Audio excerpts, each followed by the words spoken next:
जय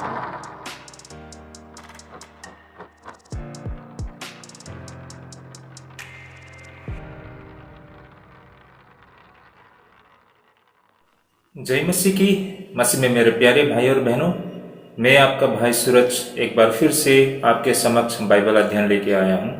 तो चलिए हम शुरू करते हैं। भाई और बहनों, हमारा जो आज का बाइबल अध्ययन रहेगा वो मत्ती रचित सुसमाचार 10 अध्याय 11 से 15 पद तक, और हमारा आज का जो विषय रहेगा वो है अभियान के दौरान प्रभु यीशु की चेले का आचरण। तो ये रहा हमारा आज का विषय। तो चलिए भाई और बहनों, हम शुरू करते हैं। भाई और बहनों, मेरा ये फिर से एक बार आप सभी से गुजारिश है कि जब हम इस वीडियो को देखते हैं तो हम पूरे मन लगा कर देखें। अगर हम इसमें से थोड़े भी अगर हम छोड़ देते हैं या हम स्किप कर लेते हैं तो हमें समझ में नहीं आएगी। हम बिल्कुल हमारे विषय के साथ बने रहेंगे बिल्कुल अंत तक। तो भाई और बहनों, ये हमारा आज का छोटा सा विषय। चलिए हम शुरू करते हैं। और हमारा आज का जैसा बाइबल वर्स रहेगा मैथ्यू चैप्टर 10 वर्स 11 to 15।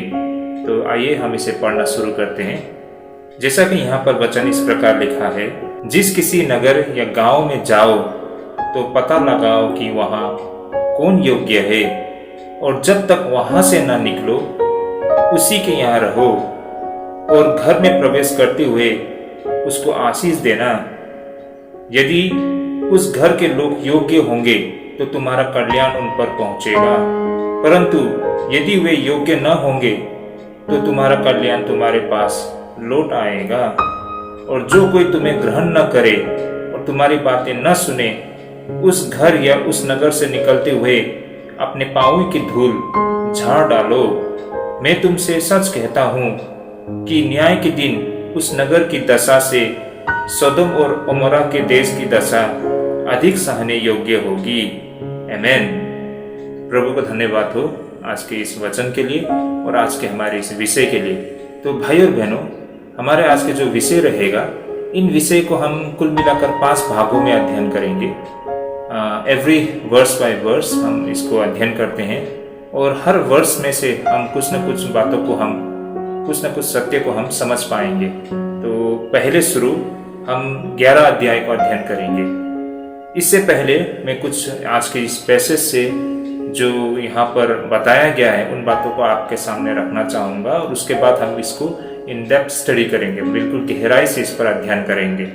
तो जैसे कि हम देख पाते हैं कि प्रभु यीशु मसीह, अगर हम बिल्कुल शुरुआत से देखें तो प्रभु यीशु मसीह अपने 12 चेलों को चुनते हैं और उन्हें नियुक्त करते हैं। उसके बाद उन्हें अभियान में भेजने से पहले उन्हें कुछ नसीहत और हिदायत देते हैं। जैसे कि इससे पहले हमने देखा था कि किस तरह प्रभु यीशु मसीह ने अपने चेलों को चुना था, उन्हें नियुक्त किया था, और प्रभु यीशु मसीह का अपने चेलों को नियुक्त करने के पीछे का क्या रहस्य है और क्या तथ्य है, इससे संबंधित हमने अध्ययन की थी।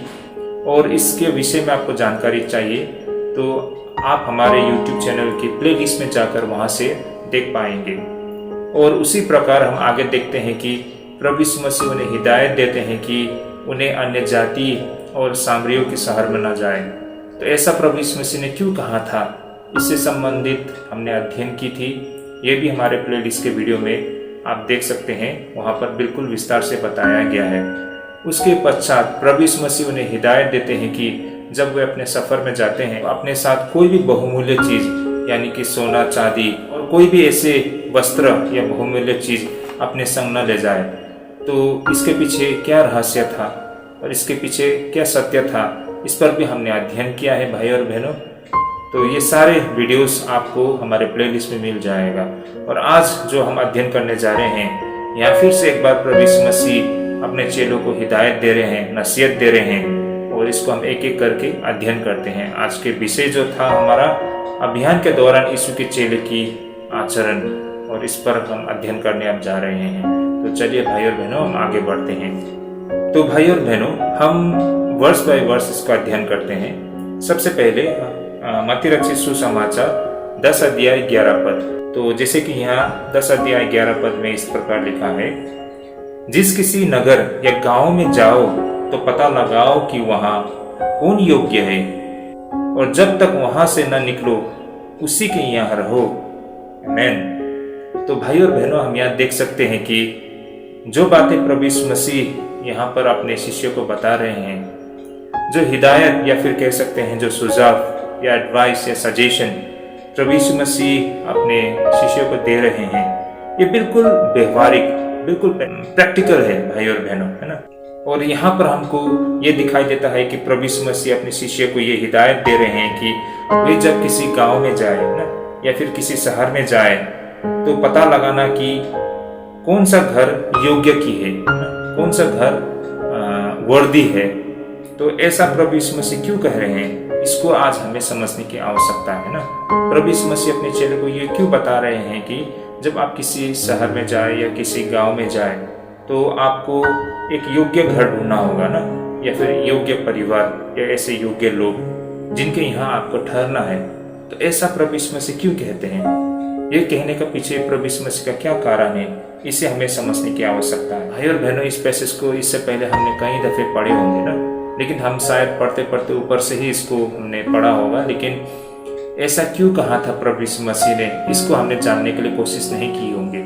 लेकिन देखिए भाई और बहनों, प्रभु यीशु मसीह कुछ भी बातें कहते हैं, उसके पीछे कुछ तथ्य या फिर सत्य बातें होती है जिसे हमें समझने की आवश्यकता है। और बहुत समय में ये सारी बातें हमारे जीवन के लिए भी बहुत ही लाभदायक होता है। तो आज यहाँ से भी हम देखने के लिए कोशिश करेंगे कि प्रभु यीशु मसीह अपने चेलों को इस तरह क्यों सुझाव देते हैं और इसके पीछे प्रभु यीशु मसीह का कहने का क्या कारण था। तो देखिए भाई और बहनों, इसके पीछे कहने का कारण, मान लीजिए प्रभु यीशु मसीह के चेले किसी गांव में जाते हैं या फिर किसी शहर में जाते हैं, और वे किसी भी परिवार में जाके वो रहना शुरू कर देंगे, और बाद में पता चला कि उस परिवार का या फिर उस व्यक्ति का आचरण, उनका नैतिकता सही नहीं था। इससे उनके कार्य पर बाधा पहुंच सकती है। उन्हें ऐसे किसी व्यक्ति के साथ अपनी पहचान नहीं जोड़ना चाहिए जिनका नैतिक आचरण पर दाग लगा हो। ये बिल्कुल व्यवहारिक बातें हैं भाई और बहनों। जब हम किसी गांव में जाते हैं, किसी शहर में जाते हैं, तो हमें पता नहीं होता है कि कौन व्यक्ति कैसा है ना।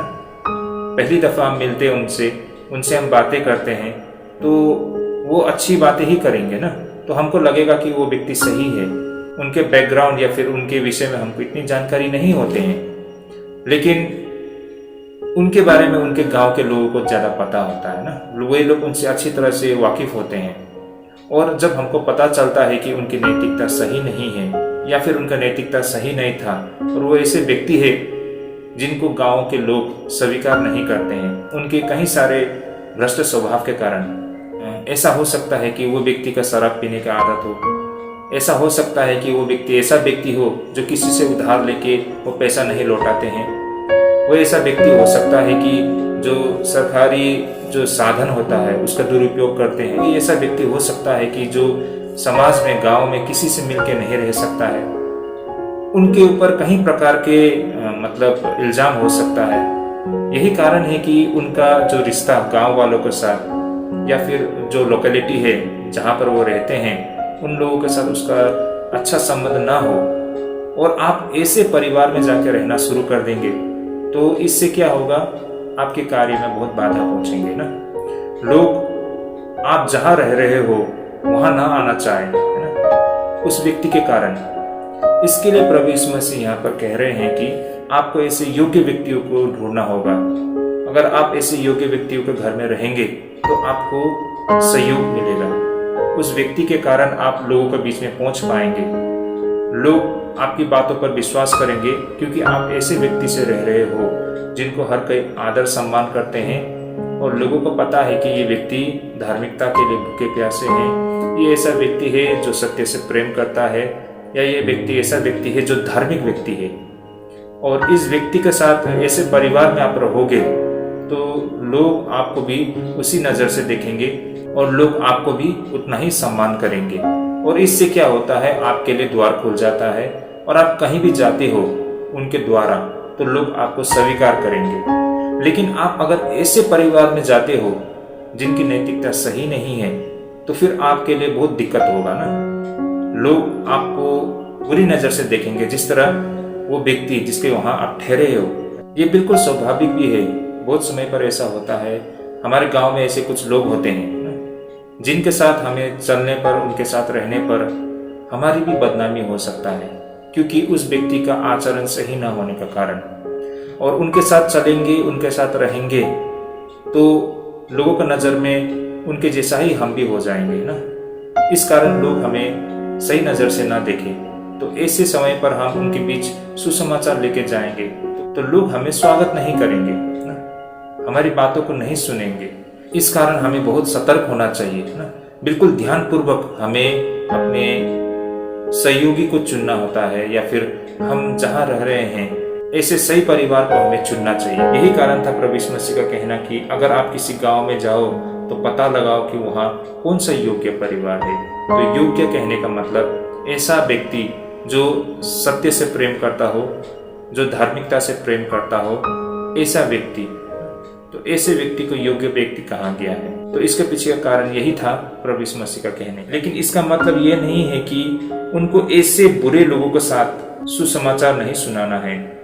लेकिन भाई और बहनों, इन बातों को भी हमें समझने की बेहद आवश्यकता है कि यहाँ पर प्रभु यीशु मसीह जो बातें कह रहे हैं योग्य परिवार के बीच में रहना, लेकिन इसका मतलब ये भी नहीं है कि हम ऐसे बुरे आचरण के लोगों को सुसमाचार नहीं सुनाना है।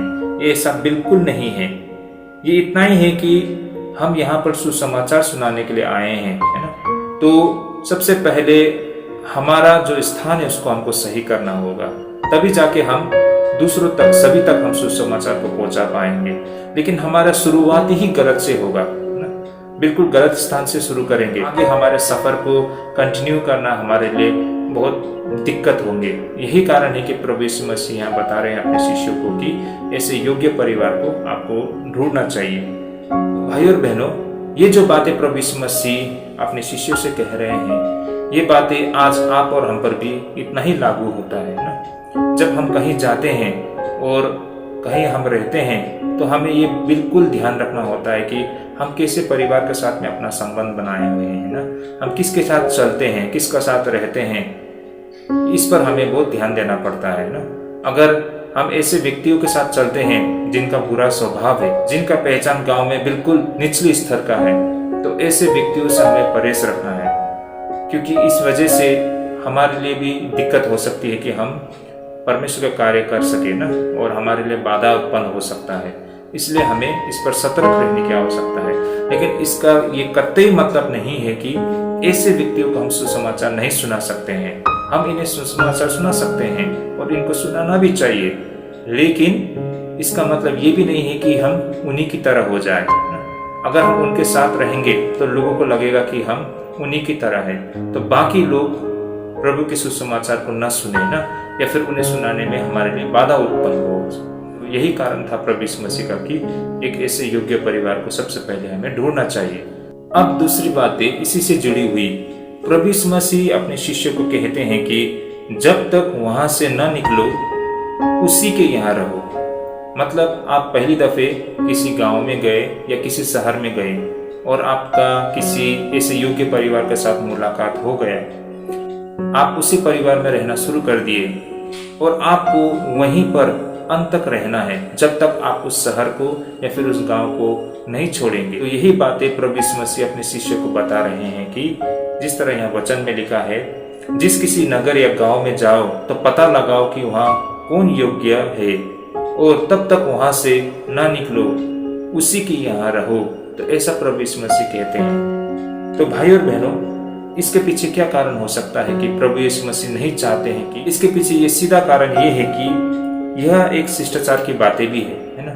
क्योंकि देखिए भाई और बहनों, जब आप किसी को नहीं पहचानते थे और आप जब उस गांव में गए और आपका किसी एक ऐसे योग्य व्यक्ति ने आपका स्वागत किया और आपको रहने के लिए वहां पर स्थान दिया, जब आप वहां रहना शुरू कर दिए तो कुछ दिन पश्चात आपको उसके परिवार के अलावा ऐसे और परिवार आपको मिल गया जहां पर आपके लिए ज्यादा सुविधा है ना, ज्यादा कंफर्ट है, तो आप उस परिवार को आप छोड़ के उस परिवार में चले जाओगे। तो इससे क्या होगा?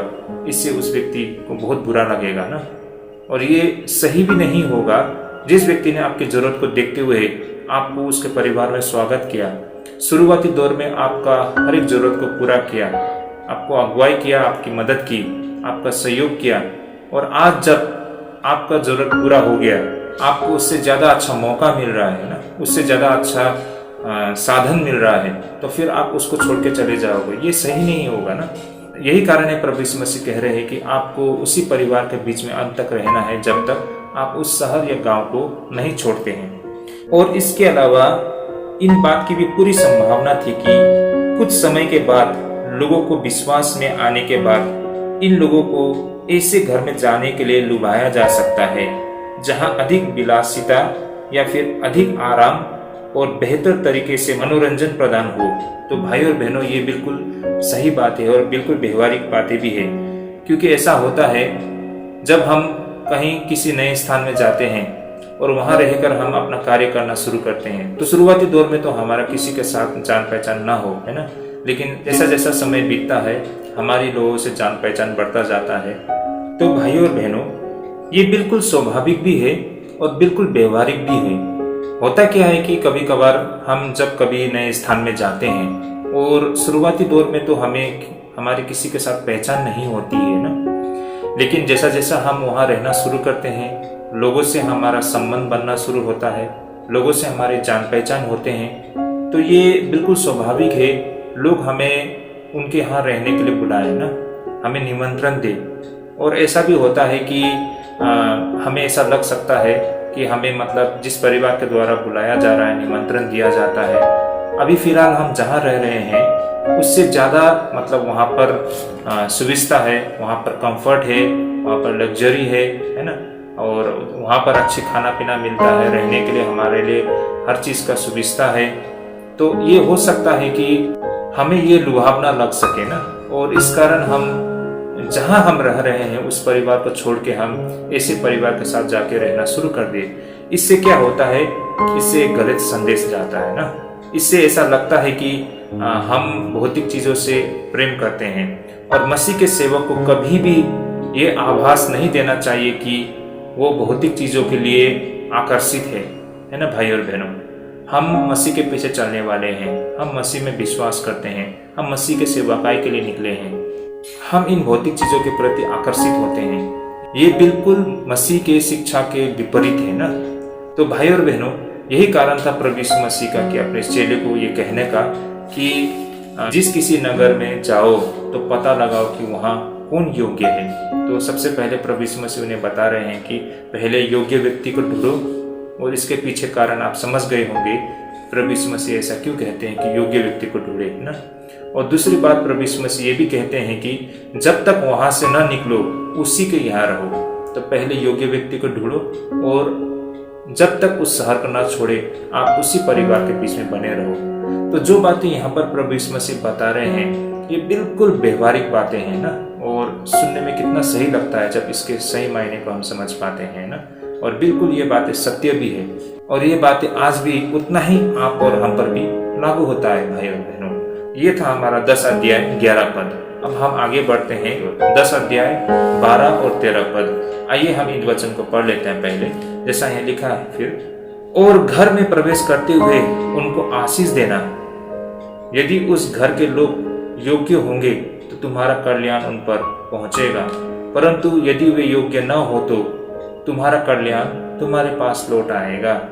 तो ये था 10 अध्याय 12 और 13 पद। अब यहाँ पर प्रभु यीशु मसीह कहते हैं कि जब आप किसी योग्य परिवार को आपको लगता है कि आपको मिल गया है और आप उस परिवार में रहने के लिए आप तैयार होते हैं, पहले तो प्रभु यीशु मसीह बोलते हैं कि पहले आप एक योग्य परिवार को ढूंढना है, उसके पश्चात आपको वहीं रहना है अंत तक। लेकिन साथ ही प्रभु यीशु मसीह ये भी कहते हैं कि उस परिवार के बीच में आप प्रवेश करते समय उन्हें आशीष दो।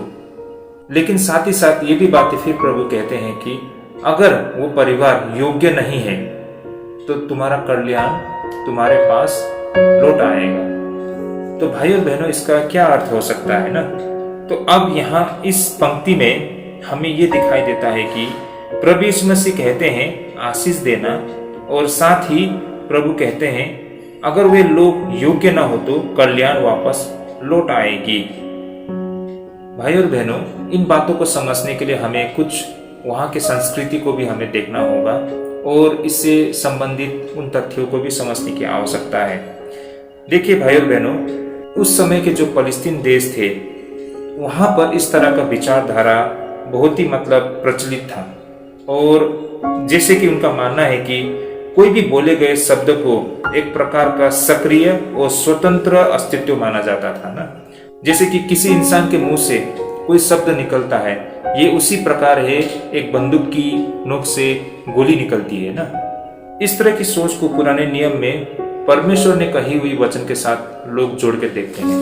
यशायाह नबी ने यहोवा परमेश्वर से जो बातें सुनी, इस बात को यहाँ पर इस तरह दर्ज किया गया है भाई और बहनों। आइए हम इसे पहले देख लेते हैं। जैसे कि यशायाह नबी के पुस्तक 45 अध्याय 23 पद में जैसा लिखा है, मैंने अपनी ही शपथ खाई, धर्म के अनुसार मेरे मुंह से यह वचन निकला है और वह नहीं टलेगा। प्रत्येक घुटना मेरे प्रमुख झुकेगा और प्रत्येक के मुंह से मेरी ही शपथ खाई जाएगी। यशायाह 45:23। इसके बाद फिर हम देखते हैं यशायाह नबी की पुस्तक 55 के 11 में, जैसा यहाँ पर लिखा है, उसी प्रकार से मेरा वचन भी होगा जो मेरे मुंह से निकलता है, वो व्यर्थ ठहर कर मेरे पास न लौटेगा, परंतु जो मेरी इच्छा है उसे वह पूरा करेगा और जिस काम के लिए मैंने उसको भेजा है उसे वह सफल करेगा। यशायाह 55:11। आमीन।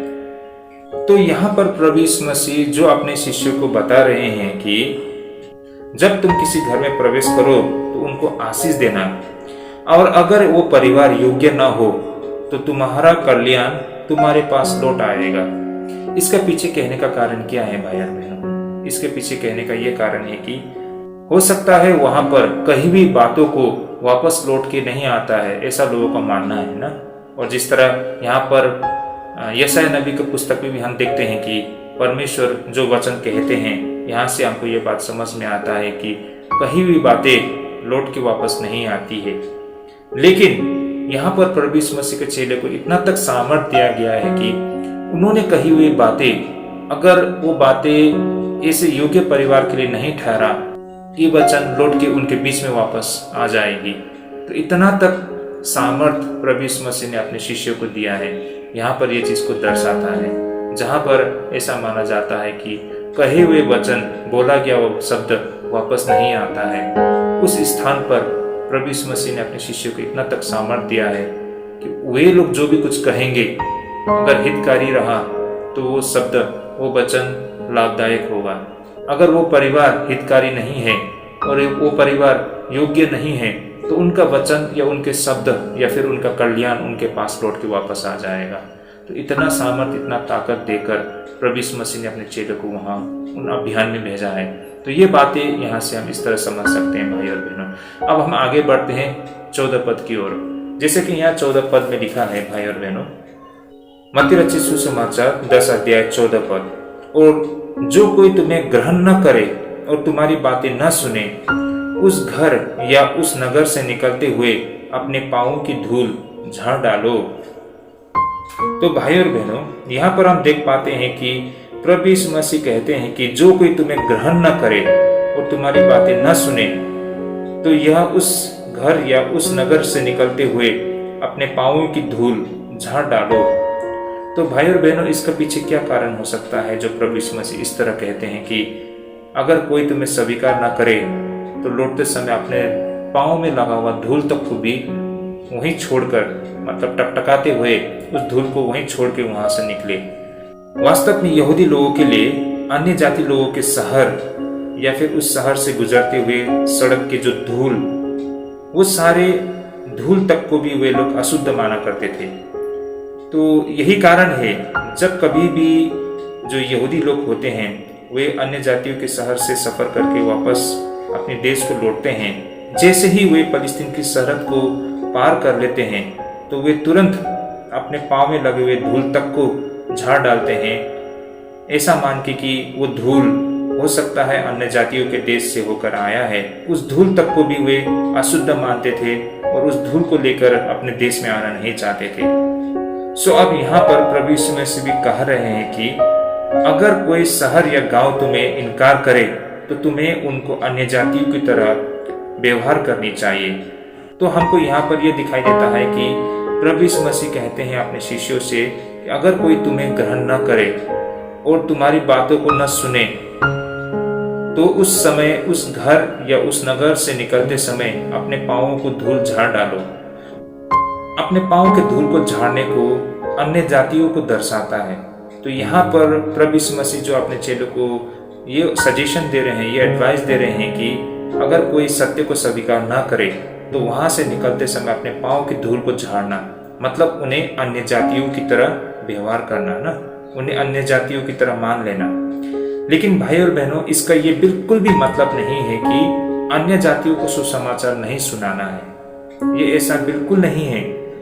लेकिन भी हमें यहाँ पर कुछ बातों की सही तरीके से समझ होना पड़ेगा।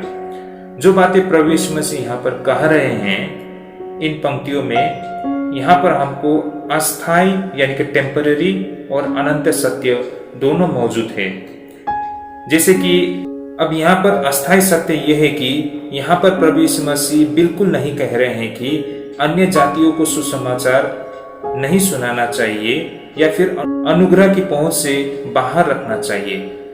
यहाँ पर जो बातें प्रभु यीशु मसीह कह रहे हैं ये बिल्कुल ही टेम्पररी बातें हैं ना। ये जो बातें प्रभु यीशु मसीह कह रहे हैं यहाँ पर, ये बातें सिर्फ इसी अभियान से जुड़े हुए हैं और ये बातें पर्टिकुलरली अपने चेलों को सिर्फ कहा गया है जो लोग इस अभियान में जा रहे हैं। और ये बातें जो कहा गया है प्रभु यीशु मसीह इसी अभियान से मात्र जुड़ी हुई है। इस बात को हमें बिल्कुल समझना पड़ेगा। ये बिल्कुल ही अस्थायी सत्य है ना।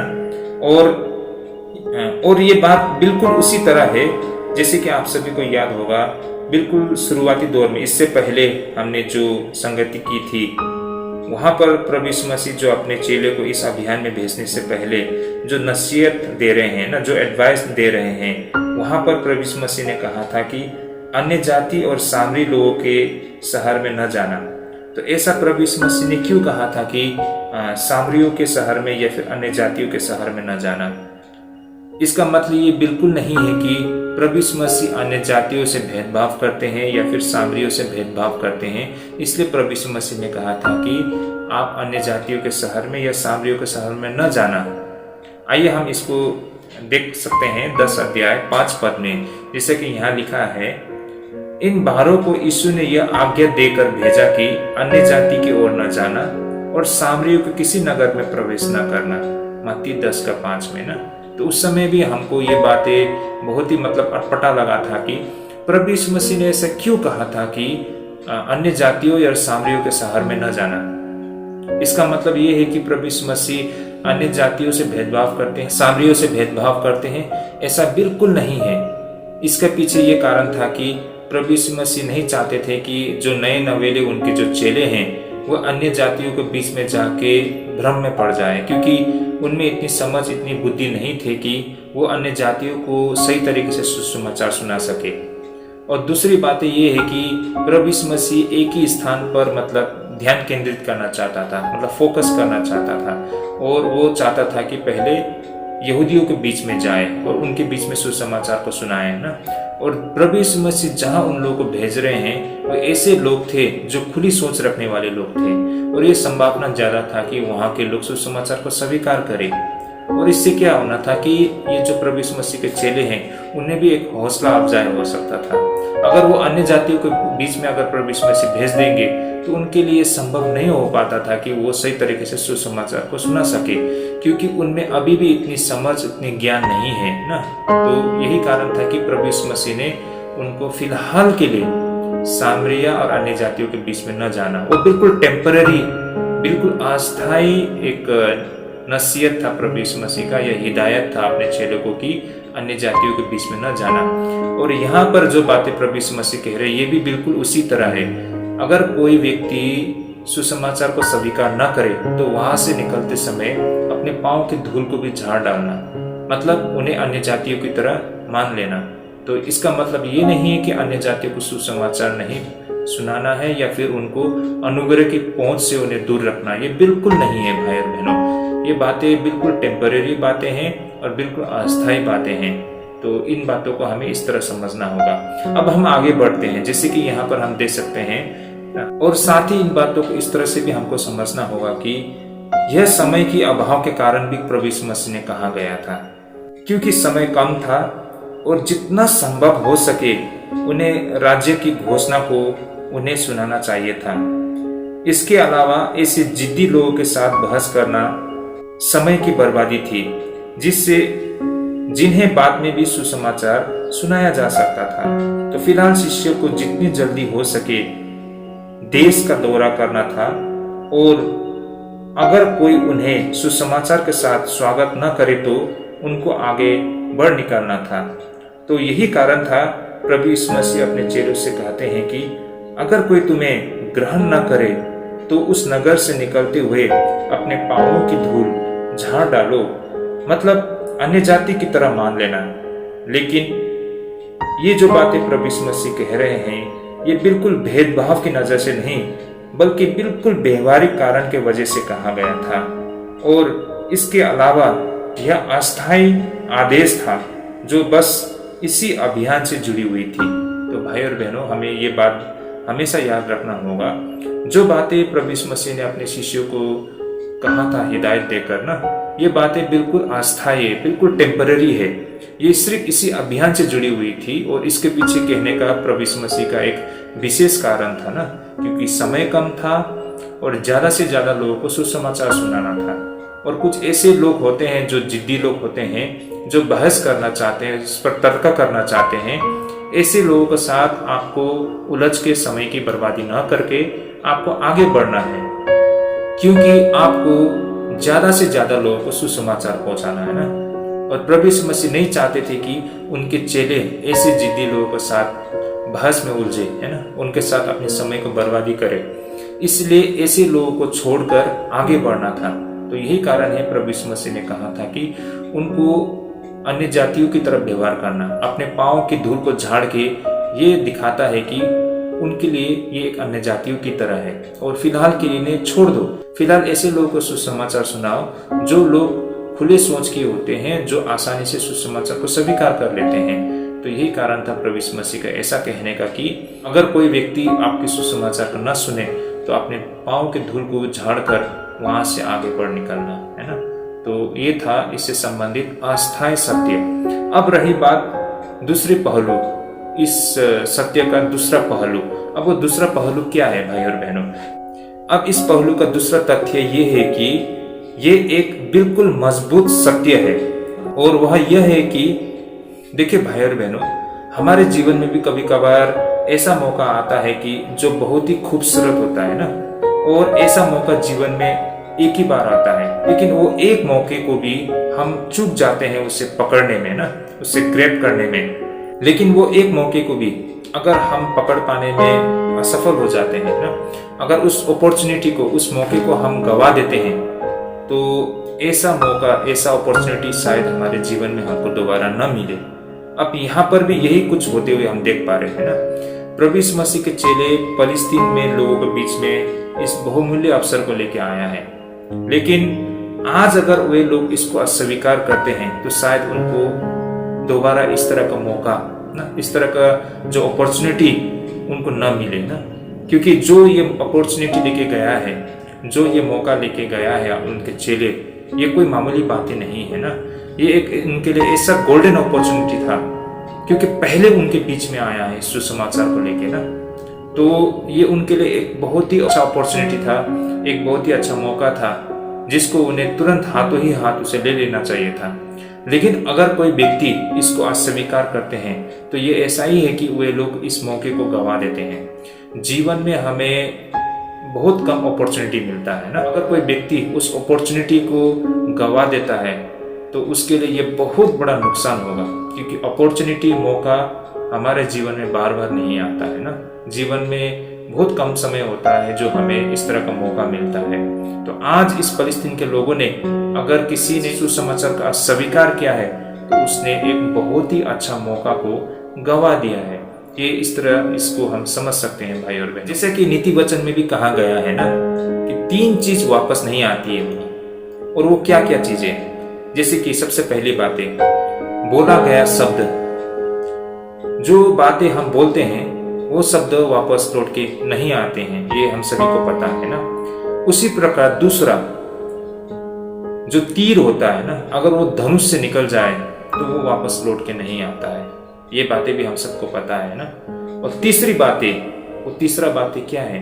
और तीसरी बात ये है कि जो मौका हमने गंवा दिया है वो लौट के नहीं आता है। तो भाई और बहनों, ये जीवन के हर एक मोड़ पर हम सभी के साथ होती है। यह इसी प्रकार है, जब कोई कलाकार चित्र बनाना चाहता है तो वो हर समय इस विषय को ढूंढता रहता है, और जैसे कि वह विषय उसे मिल जाता है तो उसे तुरंत चित्रित कर लेना होता है, वरना उस विषय के एक झलक को फिर वो कभी पकड़ नहीं पाएगा और वह चित्रण करने में नाकाम हो जाएगा। भाई और बहनों, ये बहुत ही व्यवहारिक बातें हैं और हर कोई ये कलाकार इन बातों को समझ पाते हैं ना। देखिए भाई और बहनों, ये जो कलाकार होते हैं ना, वे लोग हमेशा किसी विषय के खोज में रहते हैं। जैसे ही इसे कुछ विषय दिखाई देता है वो तुरंत उसको अपने जो कैनवस होते हैं उसमें उतार लेते हैं। लेकिन अगर वे उसने जो विषय को देखा है, अगर उस विषय को अपने कैनवस में उतारने में वो जल्दबाजी नहीं करते हैं, है ना, तो ऐसा हो सकता है कि उसने जो विषय को अपने आंखों से देखा है, जो एक झलक में, वो शायद वहां से वो निकल जाए और उसके लिए आगे जाके असंभव हो कि उस दृश्य को ना, उस विषय को वो अपने कैनवस में उतार पाने में सफल हो पाए। तो भाई और बहनों, उस समय, उस घड़ी, उस कलाकार के लिए बहुत ही कठिन का समय होता है ना, क्योंकि वो उसने जो दृश्य को देखा है, वो जो खूबसूरत दृश्य को देखा है ना, जो खूबसूरत नज़ारा को देखा है, उसने उस कैनवस में उस नज़ारा को उतार नहीं पाया ना, तो उसके लिए ये बहुत ही कठिन समय, बहुत ही अफसोसजनक होता है। तो इसी प्रकार भाई और बहनों, हमारे जीवन में भी कभी कभार ऐसा ही होता है और वो सबसे बड़ा भूल होता है ना, और कह सकते हैं कि एक प्रकार से मूर्खता है कि हम अवसरों को खो देते हैं। हमारे जीवन में जब अपॉर्चुनिटी आता है ना, हम उससे फेल हो जाते हैं, उसे ग्रैब करने में। बहुत समय में ऐसा होता है, बाद में जाके हम अफसोस करते हैं ना, हमको बहुत दुख होता है, हमें इसके लिए बहुत मतलब खेद होता है कि हमारे जीवन में अपॉर्चुनिटी आया था, हमारे जीवन में मौका आया था, लेकिन हमने उसको सीरियसली नहीं लिया, या फिर हम उसको समझ नहीं पाए, या फिर हमने जानने के लिए कोशिश नहीं की, हमने उसे पकड़ने के लिए कोशिश नहीं किया और हमारे हाथों से वो अपॉर्चुनिटी निकल गया।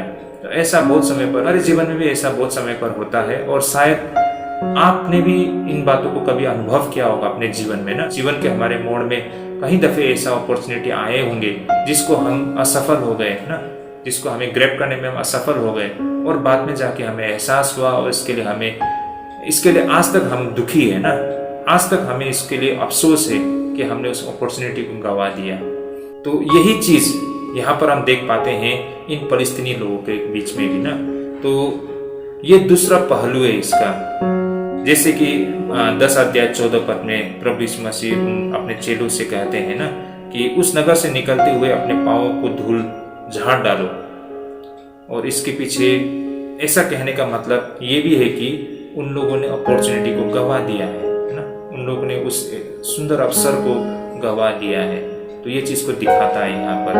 और आज भी ये चीज हो सकता है हमारे जीवन में भी, हमें बहुत समय पर परमेश्वर की सेवा करने के लिए हमें अपॉर्चुनिटी मिलता है ना, हमें भी मौका मिलता है, लेकिन हम उसको सीरियसली नहीं लेते हैं, और इस वजह से वो मौका हम गंवा देते हैं। और जब हम करना चाहते हैं तो जो हमारे लिए जो अवसर का दरवाजा होता है वो बंद हो चुका होता है। तो भाई और बहनों, हमें जिस प्रकार का भी सेवा करने के लिए हमें मौका मिले ना, उस मौके को हमें नहीं गंवाना चाहिए। वो छोटा हो बड़ा हो ऐसा कुछ नहीं है, प्रभु ने हम सबको मौका दिया है। उस मौका को हमें जिस हालत में भी हमको मिले उसे हमें स्वीकार करना होता है, वरना जो मौका आज हमें मिला है कल शायद वो मौका हमें न मिले, तो उसके लिए हमें अफसोस करना पड़ेगा ना। तो अगर हम अफसोस नहीं होना चाहते हैं, हम दुखी नहीं होना चाहते हैं, तो परमेश्वर की सेवा करने में हमें जो कोई भी अपॉर्चुनिटी मिले उसे हमें ग्रैब कर लेना चाहिए ना। ऐसा नहीं सोचना चाहिए कि हम अगले दफे कर लेंगे ना, किसी और दिन कर लेंगे। देखिए, वो दूसरा दिन या किसी और समय आपके जीवन में ना आए, तो आज जो आपके जीवन में आया है अपॉर्चुनिटी, इसको खोने मत दीजिए भाई और बहनों, इसे ग्रैब कर लीजिए। ये आपके लिए एक बहुत अच्छा अपॉर्चुनिटी है भाई और बहनों। हो सकता है आप जिस कलीसिया से जुड़े हो या कहीं भी किसी भी संस्था से जुड़े हो, प्रभु की सेवा करने के लिए आपको कहीं दफे अपॉर्चुनिटी मिला होगा ना। आज आपने उसको नकारा है, आज आपने उसको इनकार किया है, शायद कल आपको वो अपॉर्चुनिटी ना मिले। तो ये बातें आप और हमारे लिए भी बहुत समझने की बात है ना, आप और हमारे लिए भी एक बहुत अच्छा शिक्षा मिलता है। तो भाई और बहनों, अब हम आगे बढ़ते हैं आज की आखिरी पॉइंट यानी कि 5वां नंबर पे, और वचन होगा 10 अध्याय 15 पद। आइए पहले हम वचन को पढ़ लेते हैं। जैसा यहाँ वचन लिखा है, मैं तुमसे सच कहता हूँ कि न्याय के दिन उस नगर की दशा से सोदोम और अमोरा के देश की दशा अधिक सहने योग्य होंगी। आमीन। तो भाई और बहनों, ये जो बातें प्रभु यीशु मसीह कह रहे हैं, इन बातों को सुनने पर शायद हमारे लिए बहुत सारे ये प्रश्न आता होगा कि प्रभु यीशु मसीह ने ऐसा क्यों कहा। और हम सब जानते हैं कि सदोम और गमोरा के साथ में क्या हुआ था। परमेश्वर ने स्वर्ग से आग को बरसा के सदोम और गमोरा को पूर्ण रूप से नष्ट कर दिया था। और आज यहाँ पर प्रभु यीशु मसीह बोल रहे हैं कि न्याय के दिन उस नगर की दशा से सदोम और गमोरा के देश की दशा अधिक सहने योग्य होंगी। तो भाई और बहनों, ऐसा क्यों है, ऐसा किस लिए है? देखिए, जिन्होंने मसीह की सुसमाचार को अस्वीकार किया है, उनका दशा सदोम और गमोरा से भी भयंकर होगा ना, सदोम और गमोरा से भी बदतर होगा। तो ये कितनी भयानक बातें हैं ना। तो ऐसा प्रभु यीशु मसीह का कहने के पीछे क्या तात्पर्य हो सकता है? देखिए भाई और बहनों, वास्तव में सदोम और गमोरा को अगर हम नया नियम में देखते हैं तो सदोम और गमोरा एक दुष्टता का प्रतीक है या फिर दुष्टता को दर्शाता है। जैसे कि वचन में लिखा है, अगर हम वचन में देखते हैं तो मत्ती रचित सुसमाचार 11 अध्याय 23 और 24 पद में इस प्रकार लिखा है, और हे कफरनहूम, क्या तू स्वर्गीय तक ऊंचा किया जाएगा? तू तो अधोलोक तक नीचे जाएगा। जो सामर्थ के काम तुझमें किए गए हैं, यदि सदोम में किए जाते तो वह आज तक बना रहता। पर मैं तुमसे कहता हूं कि न्याय के दिन तेरी दशा से सदोम के देश की दशा अधिक सहने योग्य होंगी। मत्ती 11 का 23 से 24 पद तक में। आगे और हम देखते हैं लूका रचित सुसमाचार 10 अध्याय 12 और 13 पद। यहाँ पर भी इस प्रकार लिखा है, मैं तुमसे कहता हूँ कि उस दिन उस नगर की दशा से सदोम की दशा सहने योग्य होगी। हाय खुराजीन, हाय बेतसैदा, जो सामर्थ के काम तुमने किए गए, यदि वे सूर और सैदा में किए जाते तो टाट ओढ़कर और राख में बैठकर वे कब के मन फिराते। आमीन। और भाई और बहनों, अंत में दूसरा पत्रस 2 का 6 में भी हम पढ़ना चाहेंगे, जैसा यहाँ पर लिखा है, और सदोम और अमोरा के नगरों को विनाश का ऐसा दंड दिया कि उन्हें भस्म करके राख में मिला दिया, ताकि वे आने वाले भक्तिहीन लोगों की शिक्षा के लिए एक दृष्टांत बने। आमीन। तो भाई और बहनों, इन वचनों से हम ये बात साफ साफ समझ में आता है कि जो सदोम और गमोरा एक दुष्टता का प्रतीक बन चुका है। और यहाँ पर हम देख सकते हैं कि प्रभु यीशु मसीह ये बातें कहते हुए कि सदोम और गमोरा से भी भयानक होगा जो आज मसीह के सुसमाचार को अस्वीकार करते हैं। तो सदोम और गमोरा के साथ क्या हुआ था हम सब जानते हैं ना, लेकिन उससे भी भयानक होना ये कितना डरावना होगा। यहाँ से हम इन बातों को समझ पाते हैं भाई और बहनों। तो यही कारण है नया नियम में जो सदोम और गमोरा कहा गया है, ये दुष्टता को दर्शाता है। और इसी के साथ अगर वास्तव में सदोम और गमोरा में क्या हुआ था, इससे अगर हम पुराना नियम बाइबल उत्पत्ति में अगर हम देखते हैं तो हमें यहाँ पर इन घटना को हम विस्तार से हम समझ सकते हैं। आइए चलिए हम इसे भी हम देख लेते हैं एक झलक। उत्पत्ति 19 अध्याय 1 से 11 पद, जैसा यहाँ लिखा है, सांझ को वे 2 दूत सदोम के पास आए और लूत सदोम के फाटक के पास बैठा था। सो उनको देखकर वह उनसे भेंट करने के लिए उठा और मुंह के बल झुककर दंडवत कर कहा, हे मेरे प्रभु, अपने दास के घर में पधारिए और रात भर विश्राम कीजिए और अपने पांव धोइए, फिर भोर को उठकर अपने पर जाइए। उन्होंने कहा, नहीं, हम चौक ही में रात बिताएंगे। और उसने उनसे बहुत विनती करके उन्हें मनाया।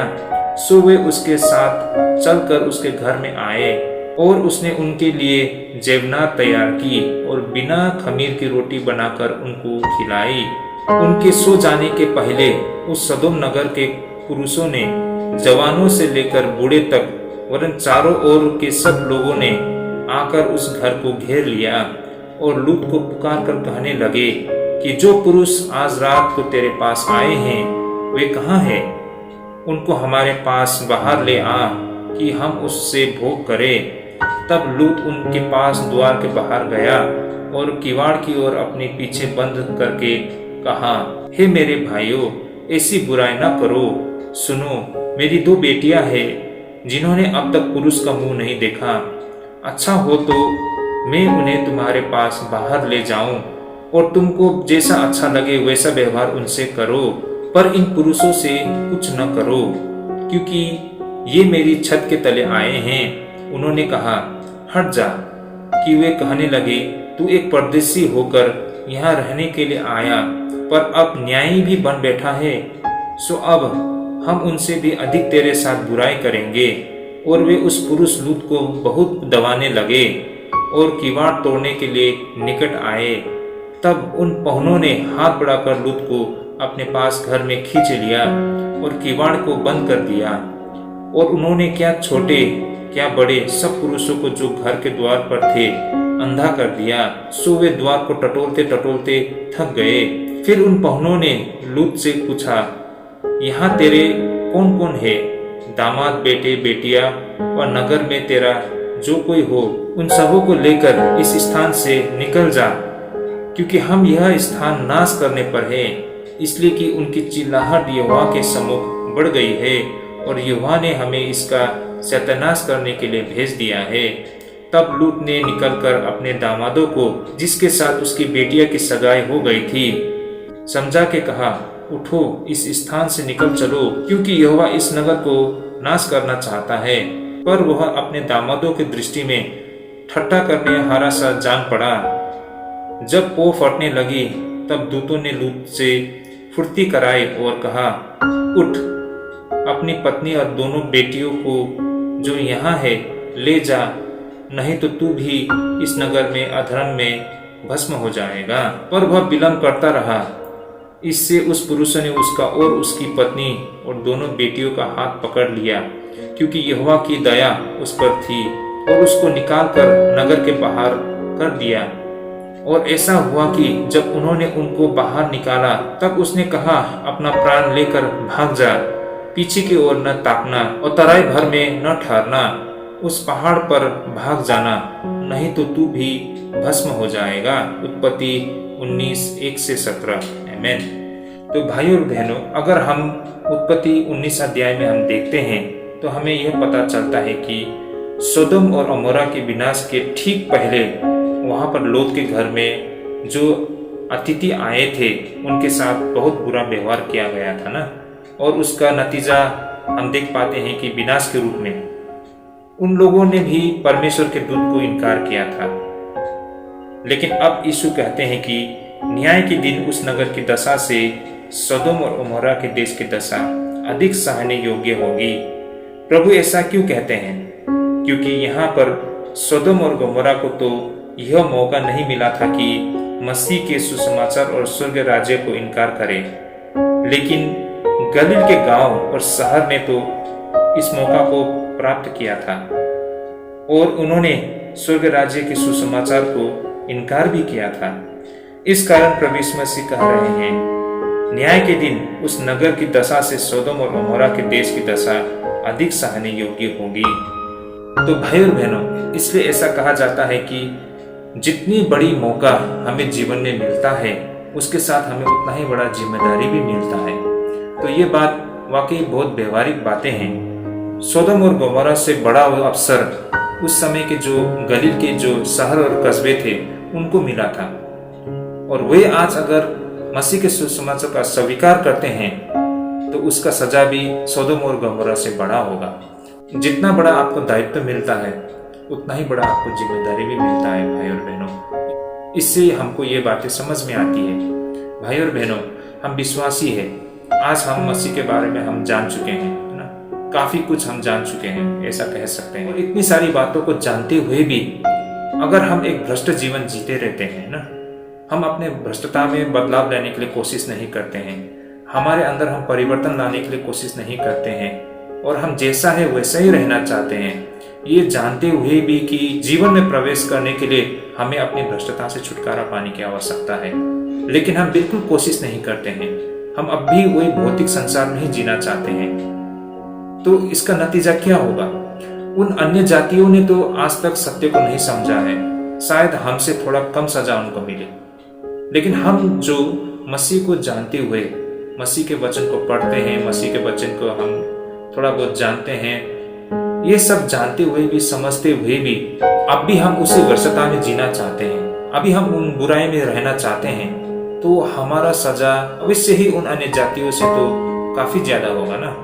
तो भाई और बहनों, इन बातों को हम इस तरह समझ सकते हैं। हम आज देखते हैं हमारे आसपास ऐसे बहुत सारे विश्वासी परिवार हैं जो बोलते हैं कि उनके जीवन में बहुत सारे समस्या है, उनके जीवन में आर्थिक फाइनेंशियल प्रॉब्लम है ना, उनके जीवन में स्वास्थ्य हेल्थ रिलेटेड इश्यूज है, उनके परिवार में अशांति है। तो प्रभु में विश्वास करते हुए भी उनके जीवन में इतना सारा समस्या है कि वो बहुत दुखी है। और इतना तक ऐसा भी बहुत सारे लोग हैं जिनको बहुत गंभीर बीमारी हो जाती है ना, जैसे कि कैंसर, HIV है ना, और भी गंभीर बीमार हो जाते हैं और वो लोग मर के चले जाते हैं। तो हम सोचना शुरू कर देते हैं कि ऐसा क्यों होता है, किस लिए होता है? हम तो प्रभु में विश्वास करते हैं, तब भी हमारे जीवन में ये सारे समस्या क्यों है? भाई और बहनों, ये बातें कहने से पहले हमें अपने आप को परखना होगा, अपने आप को जांचना होगा। वास्तव में क्या हम जिस तरह हमने सत्य को प्राप्त किया है, उस सत्य को हमने क्या अमल किया है कि नहीं किया है ना? क्या हमने जीवन में प्रवेश करने के लिए कोशिश किया है? इतनी सारी सत्य को जानते हुए भी, समझते हुए भी हम लापरवाह की तरह रहते हैं ना।